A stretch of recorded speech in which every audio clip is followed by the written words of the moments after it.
Each year, our confirmation class stands on our bima and shares statements of belief that they wrote during the confirmation year. Because of COVID-19, our confirmation class of 5780 was unable to stand on the bima, but they will now share their statements of belief with you, our congregation, and we hope that through their words, you can really dig deep into what you believe in for this Yom Kippur. I don't remember every moment from my life back in Colorado. However, there was one moment that I still remember very clearly. I was 9 years old and everything was right with the world. I had a best friend who I loved with all my heart, a mountain view on a clear day, and an elementary school with amazing teachers. I still remember the weekend that my mom and dad told me we were moving to New Jersey. I remember crashing to the floor, crying, and asking why this was happening to me. I lived out my 4th grade year, trying to stretch out every day to more than 24 hours, but soon the day came I left for camp and wouldn't be returning to Colorado when I came back. I said my goodbyes, but the one goodbye that was the hardest to say was to my best friend Amelie. She had been my ride or die since 1st grade, and I wanted to make that last hug last forever. We promised to write to each other as much as possible, and I tried not to cry as we drove away. I had to start school in 5th grade when everybody knew everyone and the friend groups were already established, and it was definitely a rocky start. However, middle school was like opening a new window. I bonded with new people and finally felt better. I had my bat mitzvah in 7th grade and became a Jewish adult, and Amelie even got to come. I had finally found that the move had brought me new experiences and people that I will continue to grow and learn with. I believe in embracing change because even though it might seem scary, change is a part of life, and if you throw yourself into it with everything you have, the results could be better than expected. I believe in living every day like it's my last.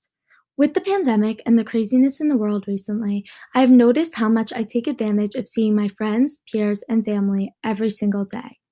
It has inspired me to live in the moment and make the most of the time with the people I love. Although this pandemic has furthered this belief for me, it started long before that. In June of 2015, I lost my father to an awful 3-year-long battle with multiple myeloma, which is a rare blood cancer. My dad didn't get this cancer because he didn't eat right, or because he didn't exercise, or because he was unhealthy. It just happened, and it could happen to anyone. Since my dad was in such great health, his diagnosis was a shock to us all. Instead of feeling sorry for himself, my dad did everything he could to beat cancer. For those of you who are lucky enough to know my father, you know how unique he was. Wherever he went, he walked in and his smile lit up the room. There was no one in the world quite like he was. As he began to get more and more sick, I knew his final days were approaching. I thought I knew how I would feel once he was gone, but the pain I feel without him is so much more than I could have ever imagined. I wake up every day with a hole in my heart knowing he's gone, but one thing keeps me going, finding the silver lining in every day. This line was like my father's mantra, find the silver lining in every day. Every day was a struggle for him, but he continued to push and find the positive in everything. Because of losing my dad, and because of the incredible words he has left me with, I'm inspired to live every day like it's my last and cherish every moment of every day. It may be hard to see the positivity in our difficult lives, but at the end of the day, we have this incredible temple community, and that is the silver lining. My dad inspired me to find the silver linings in every day, and I hope I inspired you to do the same too. My name is Sarah Kaplan, and I believe that everyone should give back to their community and the world.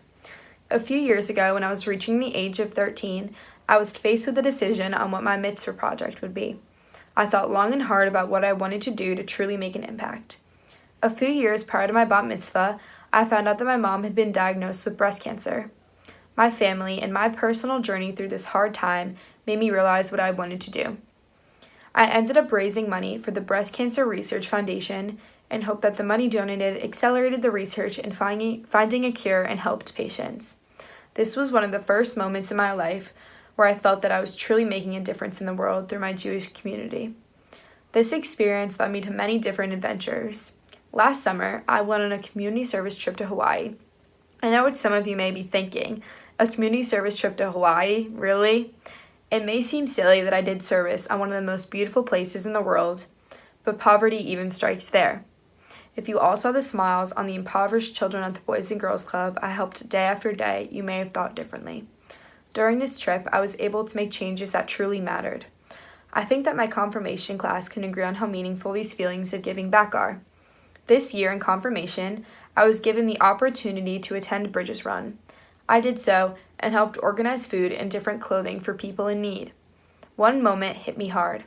I was handing out lunches to people when a sweet woman asked me if we had gloves because her hands were freezing cold. I was wearing my pair of gloves at that moment she asked, so I paused, then I took them off my hands and I handed them to her. Little mitzvot can change someone's life, which is a very meaningful part of Judaism for me. Who knows how much me giving those gloves to her could have made her day or even her week. Rabbi Prosnit was kind enough to help me find this Hebrew passage that translates to, "It is not your duty to complete the work, not up to you to finish it, but neither are you free to desist from it." I believe that everyone should give back. For the past 4 years, I've spent half of my summer attending Camp Harlem, our URJ sleepaway camp in the middle of nowhere, Pennsylvania. And I always wondered why I voluntarily subjected myself to the sweltering hot days, so-so meals, and chores that may and probably will scar you for life. If I wanted to swim, I could just go to the wire, the memorial pool. If I wanted to play basketball, I could just do that here in Westfield. The conditions in that little town 2 hours away are super unpleasant, but I've come to the conclusion that what sends me back every year is my friends. No matter where I come from, what social or economic background we had, we all collectively endured the same conditions for 3.5 weeks because of our one commonality, being Jewish. Coming home from my first year of camp, I had more friends than I could have ever imagined. Those friends were and still are some of the best people I know, and I think that, on its own, proves that Camp Harlem's greatest accomplishment is creating and maintaining an outstanding community for years to come. When I was bar mitzvahed, I read a Torah portion about how being a super Jew, reading and analyzing the Torah to the exclusion of everything else, should be avoided. As Jews, we must put our focus not only on studying the Torah, but on finding and preserving strong relationships in our communities, everywhere, not just camp. Sleeping, eating, and experiencing the same things as another person every day for about a month can go down in my books as the most effective way to build amazing relationships. You can't just throw a bunch of Jews in a room and expect them to schmooze. That's not enough. The activities Camp Harlem provided for us helps us bond. The community of Camp Harlem is strong and leads me to believe that the most important Jewish value is finding the empowerment of community and maintaining that power for ages. I believe that it is our natural duty to protect the earth that God has given us. When God created us, God entrusted us with this world and gave us the responsibility of preserving it and its creatures. I personally have participated in river cleanups and always try to encourage others to make little changes in their lives that can go a long way. I specifically remember going to a river cleanup with my family when I was younger and feeling God's presence. There was a big gust of wind that shook the trees, and being 5 years old, I thought the trees were dancing. Ever since, I have always seen God to be a part of nature, as I have never felt God more in that moment. And this moment encouraged me to protect the environment more.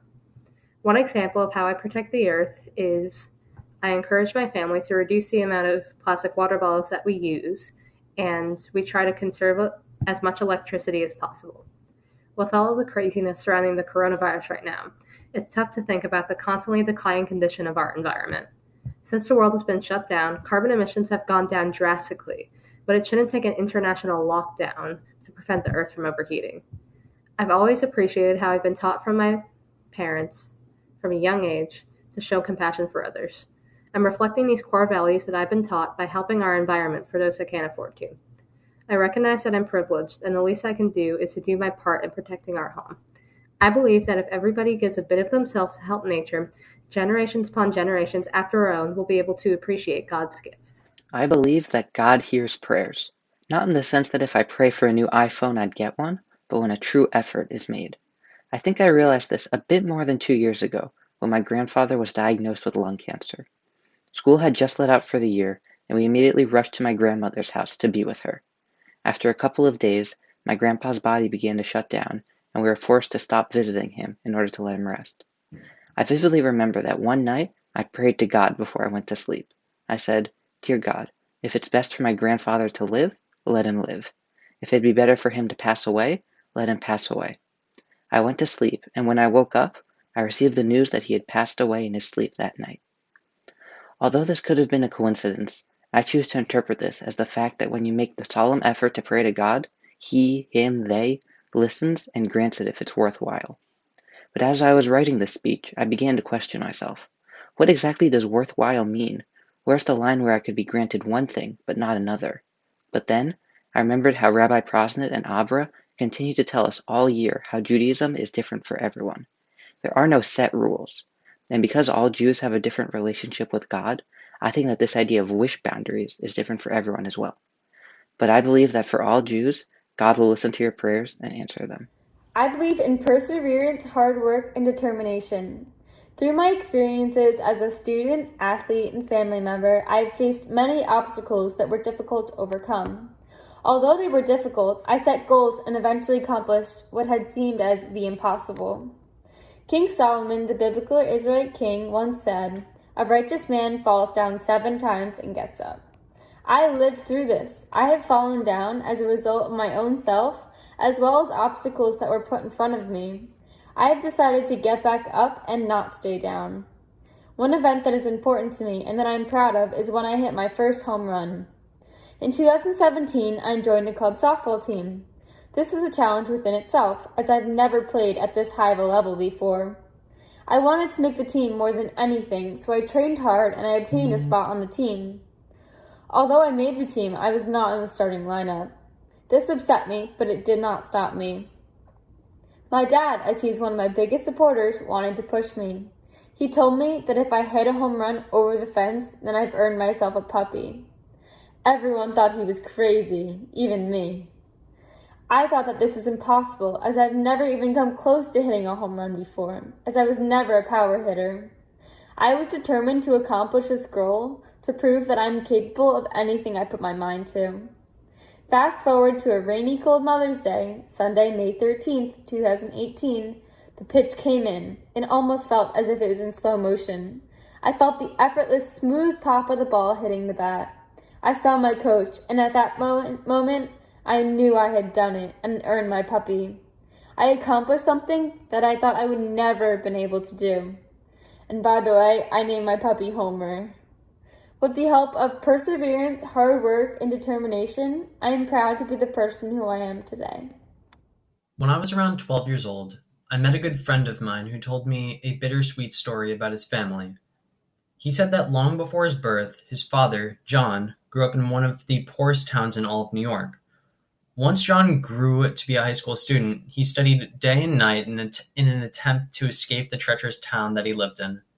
From his persistence and hard work, he ended up getting a full scholarship to the Georgia Institute of Technology, one of the greatest tech colleges in the nation. But John's life was not always a happily ever after story.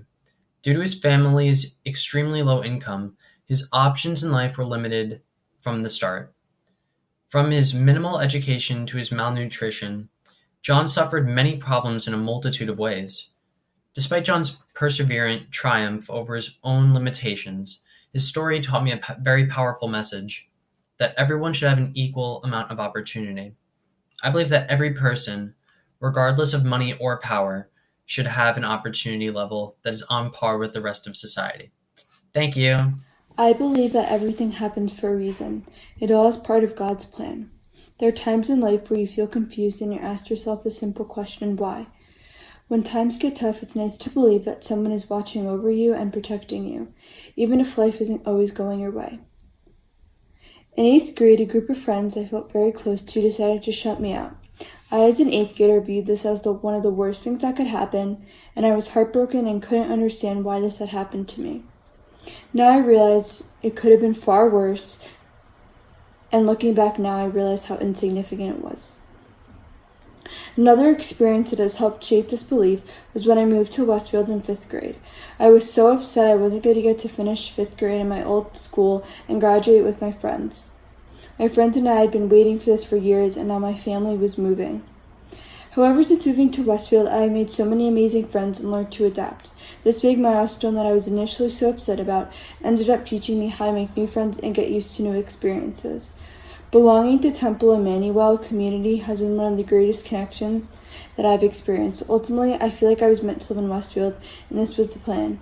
Due to these experiences, I believe that everything happened for a reason. Compassion, a word that means so much in an ever-changing world, where our opinions and life can change in an instant. My life has certainly changed a lot in the past year. I've experienced and saw things which I never believed to be possible, or at least possible in what seems to be the most advanced and modern time ever in history. We live in a world where our opinions and news can be transferred to our brains in an instant. With that information came a rapid spread of change. That change in our society actually broke some of our fundamental rules, and it affected our human values. With an ever-changing social and political climate, it's been hard for me to understand what is happening around the world and what people are feeling. Anger seems to constantly clash with kindness. However, there is one part of our human society that has not changed: compassion. Humans are filled with it, and I constantly see how it affects my life in so many ways. In January of this year, I saw compassion in a whole new way. When I went with my confirmation class to experience political activism in Washington, D.C., I found something new which I've never realized before. Compassion is fueled by our identities, and our identities help spread our compassion. In D.C., I saw how Judaism helps people and guides their compassion, including my own. The Jewish sense of community and freedom not only helped me talk to and try to persuade my congressional leaders, it also helped me make and sustain new friendships. Compassion is a powerful thing. It's a people thing, it's a Jewish thing, something I believe in, and compassion has the power to change our world. In second grade, I went on the family desktop computer. I went on Nike.com, and that's where it all began. I used to go on that website and customize sneakers for hours, from running shoes to cleats to slides. I thought it was so cool that when my friends came over, we would customize shoes. Up until now, my love for sneakers has not changed a bit. When my friends need a new pair of shoes, they usually come to me to help find them. Sneakers are not just something you put on your feet to go on a run or walk the dog in. They set you apart from everyone else. Even if everyone has the white Air Force Ones, somehow yours are different because yours have a scratch on the heel or a rip in the sole. Spring break of 2019, my family and I went on a trip to Tokyo, Japan. The last morning, we walked down Cat Street, where there are countless clothing and sneaker stores. Of course, I wanted to go into every store, but I chose to go into the Tokyo Adidas store. I immediately ran right over to the sneaker section and was in awe of all the shoes they had to offer. After a few minutes, I knew which ones I had to get. I was so excited to get these because I knew nobody else had them and they would make me stand out. After wearing them to school, I realized that my sneakers set me apart from everyone else. Even though wearing a different and bold pair of sneakers is a small way to make yourself unique, I believe in individuality and how important it is for everyone not to blend in with the crowd, because what makes you stand out are the qualities people love most about you. Hello, my name is Allery Silverman, and this is my I Believe statement. This year has been a whirlwind for me, and probably many others.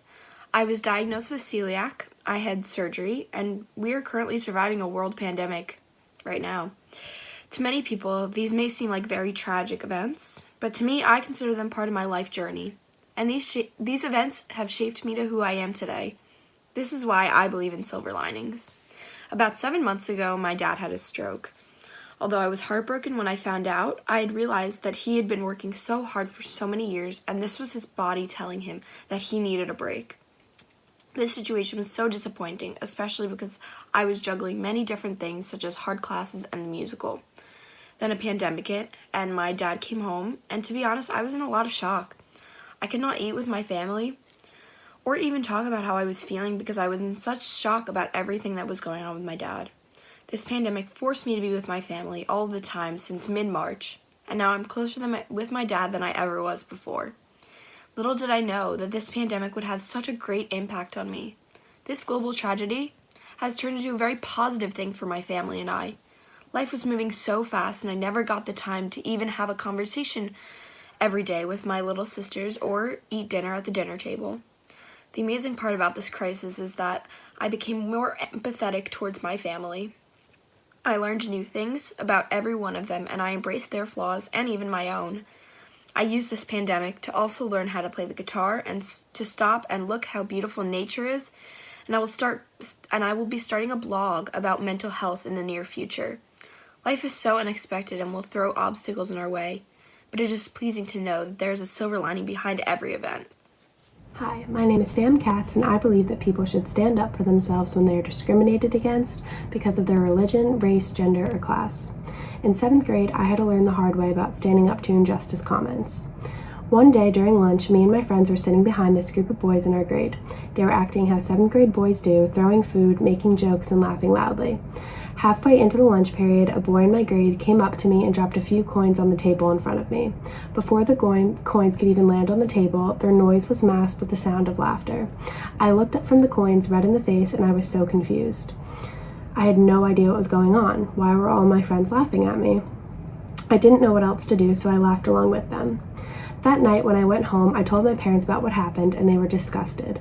I had no clue why this was such a big deal. Once my parents explained the situation to me, I realized how wrong the boys' actions were. I was also so confused as to why someone would want to make fun of me because of my religion in front of all of my friends. From that day on, I regretted not sticking up for myself, although how could I? I didn't even know what the joke was about.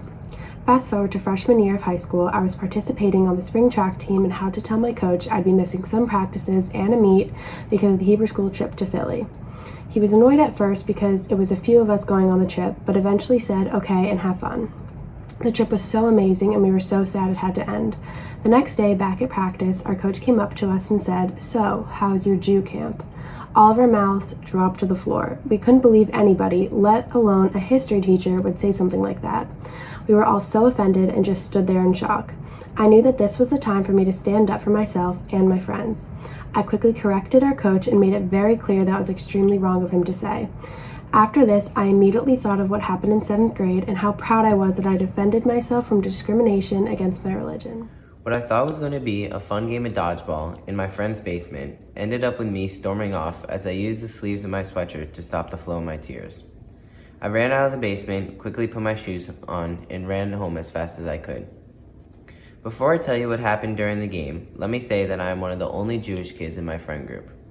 Over the years, I have experienced anti-Semitism firsthand. I have had coins thrown at me, people stereotype me, and I've sadly become accustomed to hearing kids yell, "You're Jewish," to me as a comeback. During the dodgeball game, I pegged my friend with the ball. Immediately after, he turned around and screamed, "Josh, go into the oven." I was instantaneously filled with rage, ran over to him, and slapped him as hard as I could on the back. Looking back on it, I realized I did not respond in the best way. As I was storming off, he responded in shock saying, "Chill, it was just a joke." Although he thought it was a joke, he didn't realize the emotional pain it caused me. It pained me to be ridiculed because of my religion, something that I am very proud of. This year, I went to the Holocaust Museum with my confirmation class, and it was a truly eye-opening experience. I always knew the Holocaust was a terrible event in history, but I never really understood the horrors and stories until I visited the museum. I remember walking through the halls with the name of the victims on the glass and thinking to myself that every one of them lost their lives just because they were Jewish. Standing there, I thought back to the dodgeball game in middle school. I decided that the next time my friends made a Jewish or Holocaust joke, I would explain to them that I had lost many ancestors because of the Holocaust and how it was a painful topic. I have described the horrors of the event and told them it was not something to joke about. Since then, my friends have not made hurtful jokes or comments about my religion. Although what my friend did that day in middle school was unacceptable, he didn't understand the severity of his joke until I educated him. I believe in reducing anti-Semitism through knowledge. The world today has so much anti-Semitism and hate, and the only way to strive for change is to eliminate the ignorance that plagues the world.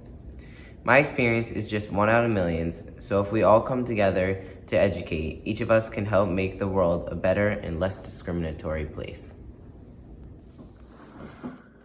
I believe having a team mindset is the key to success in sports and Judaism. The reason why having a team mindset is really important in sports is because a team can achieve more if people are working together rather than everyone just doing what is best for themselves and not their teammates.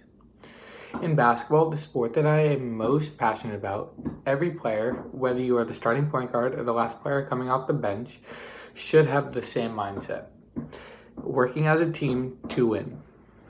In basketball, a single player does not win the game. The team wins the game. That is why it is important that everyone on the team contributes, even if it means you do not get any playing time. In other sports as well, like football, just because the quarterback had an amazing performance, it does not mean that he won the game for his team.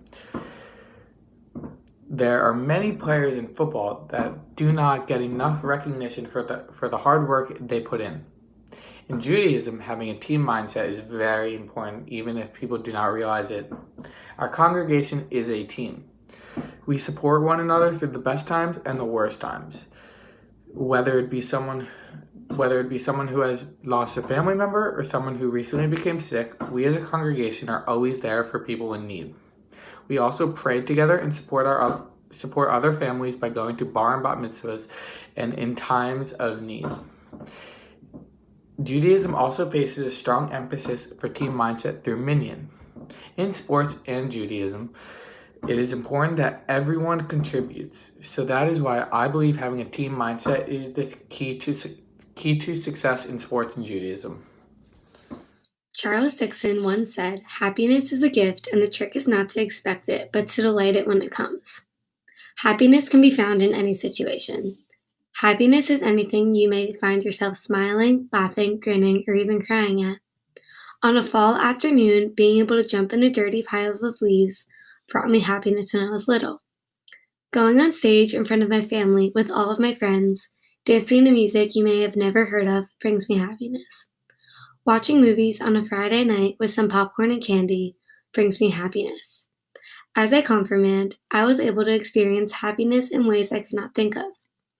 From making lunches and giving them out on a Sunday morning to those in need, to eating pizza on a Tuesday night with all of my friends. I realized that happiness is found in all shapes and sizes. Simcha translates to gladness or joy in Hebrew. This is an important Jewish philosophy expressing how one should always be in a state of happiness. Now, always being happy may not be reasonable, but being able to always find happiness is. I believe one should be able to smile, laugh, grin, and even cry whenever they can, for as long as they want. I believe that someone should be able to wake up on a sunny morning and immediately have a smile on their face. I believe that everyone deserves happiness. I believe that the younger generation can actively make a positive difference. As a bonding exercise, my lacrosse team went to Hoboken last spring where we prepared and served meals to those in need.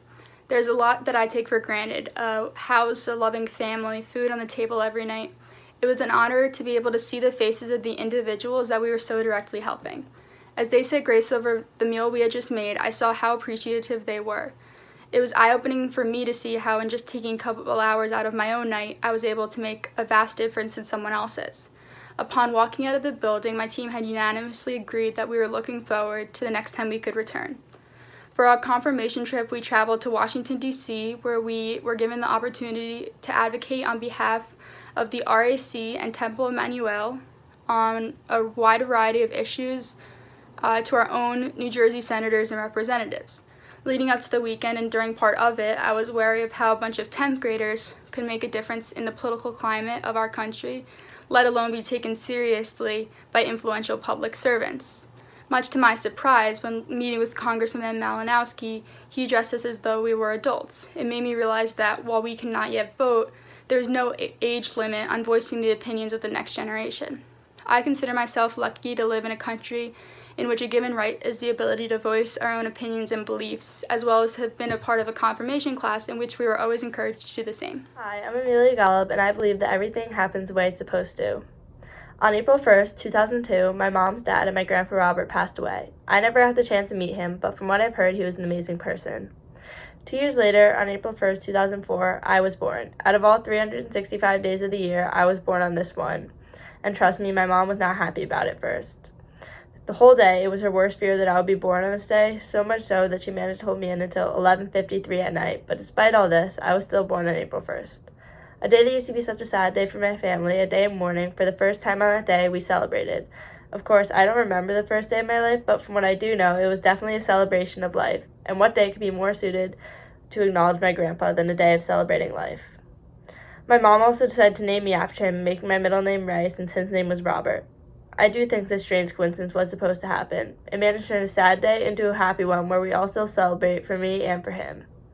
On April 1st in 2017, I was bar mitzvahed, and once again on this very special day we celebrated, but this time because we chose to. I was supposed to be born on this day just as all things are supposed to happen. Although at first a lot of stuff may not seem clear, in the end it will all work out for the better. I can tell you this almost certainly because every single bad day you've had, you made it through. Every single hard choice or questionable decision has led you right here, right now, so in the end, it was supposed to happen. I believe in the silver lining. In other words, I believe that in every negative, there's a positive. This applies not only to the decisions I make in my life, but the philosophy and religious belief I choose to follow. However, as an ex-pessimist, I wasn't always this perfect. Here's the story of how a 2012 romantic comedy changed my life. It was 8th grade. Following an all-star 7th grade year, I was fully prepared to knock my 9th year in the public school system out of the park. Enter Senora Dugan, the bane of my academic existence.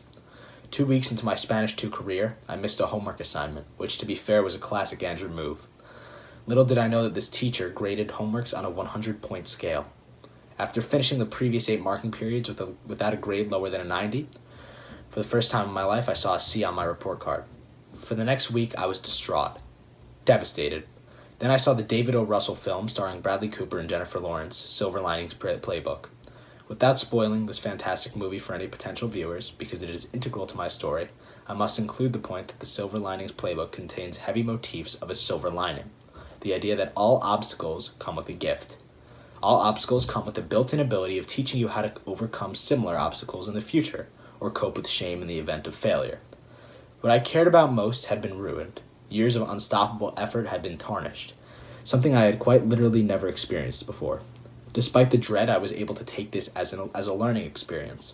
Next time, I would keep an agenda or listen to the teacher, or literally anything better than what I had done. But I had learned. The idea of a silver lining is a gift greater than any grade would ever give me. It has served as the basis for my moral compass and well-being since the 7th grade.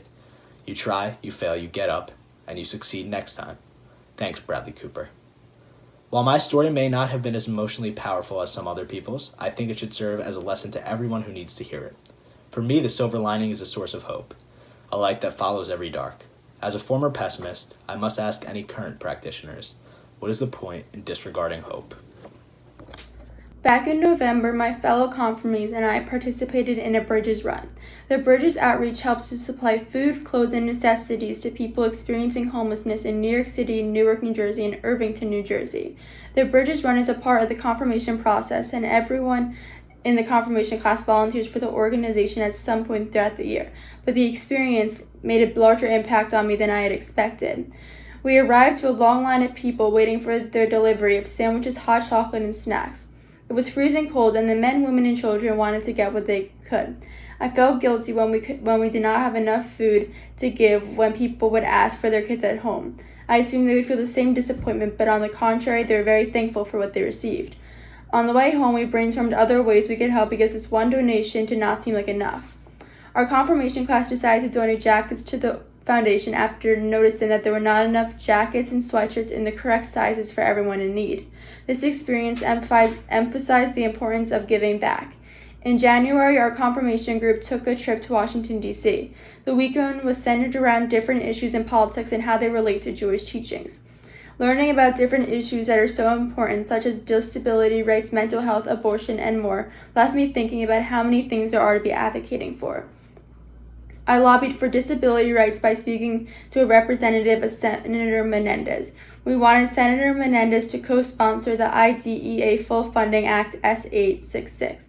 The act would ensure that the federal government provides public schools with the funding for children with disabilities that was promised when the Individuals with Disabilities Education Act was first passed. The importance of advocating. These two experiences this year left me understanding the importance of helping others. It could be on a small scale by making a difference on one individual by showing them kindness and help keep them full for a day, or on a large scale by going to Capitol Hill and advocating for those who may not be able to advocate for themselves and possibly changing someone's life. I believe in helping others. Hello, my name is Eric Harnisher, and I believe in the existence of a Jewish community and the importance that it has in shaping my identity. Throughout the majority of my life, this temple and the Jewish people that I surround myself with have developed the way that I view the world more than I could have ever imagined. Even in current times, throughout all the unknowns of this pandemic, the only constant has been confirmation classes. I have made countless friends and created numerous memories due to the Jewish community. It has provided so much for me, and I am extremely thankful to have a group of people that supports me. Being a Jewish person has given me so many opportunities, and I think that I truly became aware of this when my class went on the confirmation trip this past January. We were given an opportunity to advocate to a legislative member for an issue that we felt strongly about. When we arrived at the hotel, I was shocked at the amount of people who stood in front of me. I was presented with hundreds of children from other temples who were also Jewish. In the past, I felt nervous to even mention the fact that I was Jewish outside of my town, due to the fact that Jewish people are not as widely accepted as they are in Westfield. However, I felt strongly connected to my Jewish identity in this moment, and I knew that there was nothing to be afraid of. It was very comforting to realize that although my religion is a severe minority, I will never be alone. This event emphasized my belief in the Jewish community and how it can influence a person's mindset. I believe that this community has permanently changed my life and the way that I view our world. Thank you. In Parashat Selach, Moses sentenced 12 scouts, one from each tribe of Israel, to explore and report back about the land God promised to the Israelites and the inhabitants they must conquer. When the men returned, 10 of the scouts described the inhabitants as giants and said they could not be conquered. However, 2 of them, Joshua and Caleb, described the land as flowing with milk and honey and reported with courage and confidence that the Israelites would conquer the land God had promised to them. This story of the spies validates my belief in confidence. It demonstrates that confidence in ourselves allows us to take on tasks we might at first think to be difficult or impossible. It also demonstrates that confidence is contagious and spreads to those around us. Confidence is the gateway to take us out of our comfort zone. My confidence comes from fashion and design. I find so much of my identity in expressing myself through fashion and design, which is why I feel everyone should have the same opportunity as me to feel confident not only in their own skin, but in their clothes. During my freshman year, a friend and I started a club at school called Runway of Dreams. We put on a fashion show showcasing models with disabilities and adaptive clothing. Its goal was to spread awareness of the progressive movement of adaptive clothing in the fashion industry. More importantly, our goal is to make everyone feel included and promote confidence. My confidence and my passion have the abilities to make others feel good about themselves. Not all of us will be called upon to scout the land God promised to the Israelites, but all of us have the same opportunity to find confidence we need to succeed, despite size, age, race, or ability. Sometimes all it takes is scouting a great outfit to make us feel good about ourselves and proudly declare, "My land overflows with milk and honey." I believe in the power of deep listening. Deep listening is giving open-minded, genuinely interested attention to others, allowing yourself the time and space to fully absorb what they say. Deep listening is hearing not just the surface meaning, but where the speaker is coming from, and what their purpose, interest, or need is motivating the speech. In every family there's conflict, and mine is no different. I'm the typical middle child, and more times than not, I'm on the outside listening to arguments, trying to regain peace. From this outside position, I'm able to see different perspectives, allowing me to recognize the truth on both sides of the argument. It's always easy during a fight to react to the yelling and be defensive as the real message gets lost. But being able to stop and understand the other's perspective and how the other's personal experience is impacting what they say is an important part to true healing. This kind of listening also translates into my religious studies. I found myself learning and using this type of listening all throughout my years at Temple Emanu-El. As I listen to and study the stories of the Torah, I often find myself questioning how these lessons relate to my life. I found that if I listen to these stories with an open mind and appreciate the struggle or sacrifice that took place, I understand the deeper meaning With deep listening, I can appreciate and connect to the story more and apply the teachings to today.